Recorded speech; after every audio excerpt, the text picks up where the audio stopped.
On va se permettre, vu qu'on t'a de poser des questions rapides pour savoir ton avis sur certaines questions que les gens peuvent se poser en amour. Mhm, ok. Et donc, des réponses courtes. Voilà, il y a des gens qui peuvent se demander, est-ce qu'au bout de 2 mois de relation, je dois présenter mon partenaire, la nouvelle personne que je fréquente, si elle demande à voir ma famille, mes parents, à lui présenter mes parents, au bout de 2 mois. Tu Euh, conseillerais de faire ça ou... 2 mois, c'est peut-être un peu tôt selon moi. Selon moi, au bout de 2 mois, c'est là qu'on commence, je pense, à un peu s'attacher. Mais je pense qu'on n'en a peut-être pas vu assez pour vraiment montrer à la famille. Après, ça dépend des relations, de la relation qu'on a avec sa famille. Si c'est une famille à qui, dès qu'on rencontre quelqu'un, on la présente, bon, bah, ok, il n'y a pas de souci que ce soit 2 mois ou une semaine. Mais si c'est vraiment, on compte présenter la bonne personne à la famille, 2 mois, c'est un peu quoi. Mhm. Il y a une expression que les hommes utilisent fréquemment, je vais te la faire entendre. Il y a des hommes qui disent, même moi, j'ai attendu 9 mois avant de voir mes parents. 9 mois, tu devines, c'est dans le ventre. Ouais, ouais. Alors il dit, c'est pas au bout de 2 mois que je vais te les présenter. T'es d'accord sur Je cette suis tout à expression-là? fait d'accord. Tout à fait d'accord. Que même nous, on a patienté 9 mois, alors c'est... Mais ouais, et on peut même additionner le temps, tu sais, le temps que les parents ont mis pour vraiment créer l'enfant avant les 9 mois. La, la drague, tout ça. Ah d'accord, même si on dépasse 9 mois, pour toi, c'est bon. Mais oui. Ah ouais, large. D'accord, donc à la personne qui avait pensé à cette question, dépasser les 2 mois, c'est vraiment conseillé, le temps de Ouais. vraiment être certain de ses sentiments. Faut pas être Et pressé. il y a... donc l'amitié homme-femme, ça aussi, c'est revenu. T'en as déjà parlé hier soir. Donc d'après ce que j'ai compris, tu laisses à tout le monde se faire une opinion parce que chacun sort avec des personnes différentes.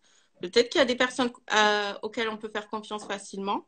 Et puis d'autres, en fait, il faut appréhender, d'après ce qu'on a compris avec toi, la personne en face, pour ce qui est amitié.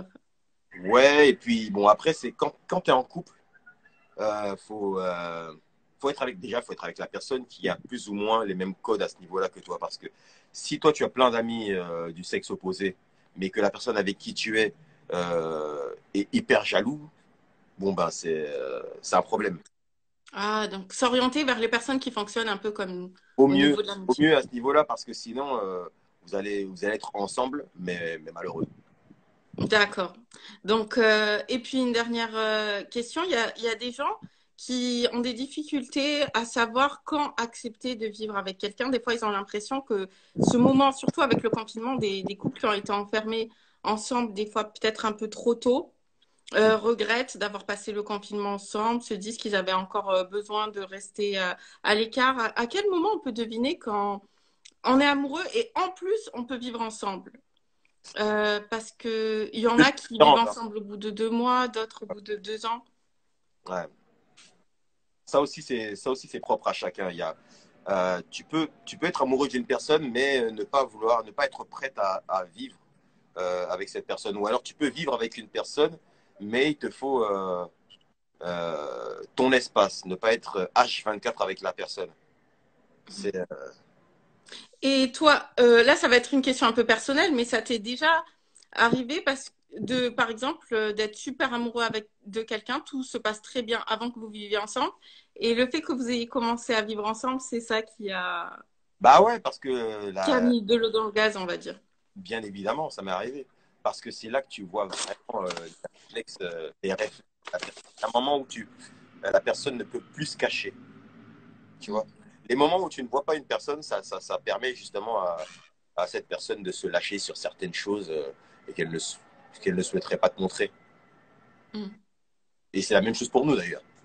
mm, Mais quand on doit être H24 avec une personne, il y a un moment où on se lâche à 200% et puis bon, bah, on mm. montre notre vrai visage. Et avant, c'est important, les week-ends, les vacances, avant tout ça, avant l'emménagement, ou pour toi, de toute façon, ça sert à rien, les week-ends, les vacances, parce qu'on est sur notre meilleur jour. Non, c'est toujours bien les week-ends et les vacances. Avant, Mm, c'est bien, mm. c'est bien. D'accord, donc je pense que Singila nous a donné de super bons conseils pour réussir une relation, qu'elle soit au démarrage ou même pendant la relation. On espère que vous avez passé d'excellents moments avec vos amoureux, vos amoureuses pendant le confinement et qu'il n'y aura pas trop de taux de divorce en France. Si vous avez écouté beaucoup de Singila, il y aura des bébés. Ah, voilà, un autre conseil. Écoutez beaucoup de Singila, comme ça vous resterez amoureux. Donc après l'après-confinement, donc de ce qu'on a compris justement avec ces lives que tu fais avec ton public et Mhm. les questions que tu poses en amour, de ces échanges, tu crées des chansons, Ouais. de très belles chansons qui nous restent en tête, et tu prépares un opus spécialement dédié à ces échanges de Dr Love, si j'ai bien compris. Non, c'est pas, je prépare pas un opus spécialement dédié à Dr. Love. Je devais sortir un.